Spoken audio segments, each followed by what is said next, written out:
നിങ്ങളുടെ പേഴ്സൻ്റെ നിങ്ങളോടുള്ള ഓണസ്റ്റ് ട്രൂ ഫീലിങ്സ് ഇന്ന് എന്താണെന്ന് നമുക്ക് നോക്കാം.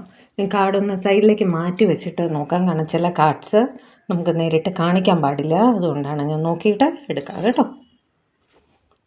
ഏസ് ഓഫ് സ്വാർഡ്സ് അവർക്കൊരു റിയാലിറ്റി ചെക്ക് കിട്ടിയിട്ടുണ്ട്. അതായത് നിങ്ങൾ അവരുടെ ലൈഫിൽ എത്രത്തോളം ഇമ്പോർട്ടൻ്റ് ആണ് എന്നുള്ള സത്യം അവർ മനസ്സിലാക്കുന്നു.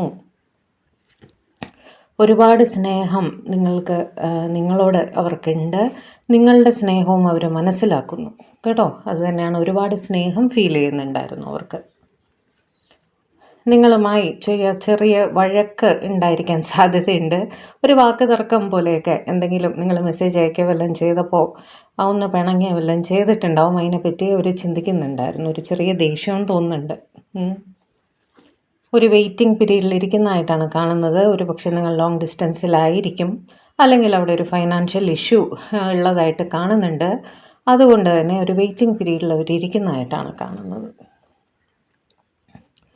നിങ്ങളെ കാണാൻ വേണ്ടി ഒരു ഉറച്ച തീരുമാനവുമായിട്ട് അവർ വരുന്നതായിട്ട് കാണുന്നുണ്ട് കേട്ടോ. വരുന്ന കാര്യം അവർ ചിന്തിക്കുന്നുണ്ട്. നിങ്ങളുടെ പേഴ്സൺ ഒരു യൂണിഫോം ജോബിലൊക്കെ ആയിരിക്കാം, അല്ലെങ്കിൽ നിങ്ങളായിരിക്കാം.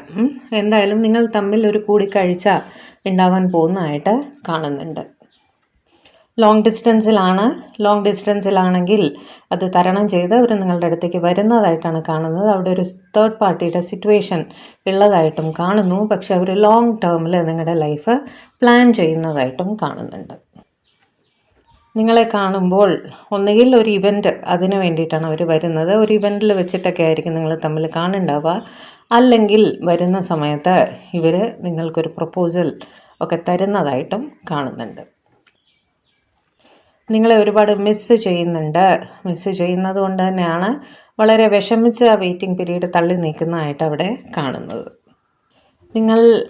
നിങ്ങളുടെ പേഴ്സൺ ഒരു പക്ഷേ മാരീഡ് ആയിരിക്കാൻ സാധ്യതയുണ്ട്. അതുകൊണ്ടാണ് അവിടെ ഒരു തേർഡ് പാർട്ടിയുടെ ഒരു പ്രസൻസ് നമുക്ക് കാണാൻ സാധിച്ചത്. കാസ്റ്റ്, കൾച്ചർ, റിലിജൻ അതൊക്കെ ഒരു മേജർ ഡിഫറൻസ് അവിടെ കാണുന്നതായിട്ടും കാണുന്നുണ്ട്. റിലീജിയസ് ഫാക്ടേഴ്സൊക്കെ ഇത്തിരി മുറുകെ പിടിക്കുന്ന, ഇത്തിരി സ്പിരിച്വൽ ആയിട്ടുള്ള ഒരാളാണ് എന്ന് കാണുന്നുണ്ട്. അവരതിനെപ്പറ്റി, ആ സിറ്റുവേഷനെ പറ്റി അവർ ചിന്തിക്കുകയാണ്. നിങ്ങളെ തന്നെയാണ് അവർ മാനിഫെസ്റ്റ് ചെയ്യുന്നത്. ഇവർക്ക് നിങ്ങളുടെ ചിന്തകൾ നിർത്താൻ സാധിക്കാത്തതുകൊണ്ട് ഓട്ടോമാറ്റിക്കലി നിങ്ങൾ അവരുടെ ലൈഫിൽ മാനിഫെസ്റ്റ് ആവുന്നതായിട്ടാണ് കാണുന്നത് കേട്ടോ. ഓവറോൾ വളരെ നല്ല ഫീലിങ്സ് തന്നെയാണ് നിങ്ങളുടെ പേഴ്സണ് നിങ്ങളുടെ അടുത്തുള്ളത്. അവിടെ ചെറിയ തടസ്സങ്ങൾ ഉണ്ടെങ്കിൽ അത് തരണം ചെയ്ത് അവർ നിങ്ങളുടെ അടുത്തേക്ക് വരുന്നതായിട്ട് തന്നെയാണ് കാണുന്നത്.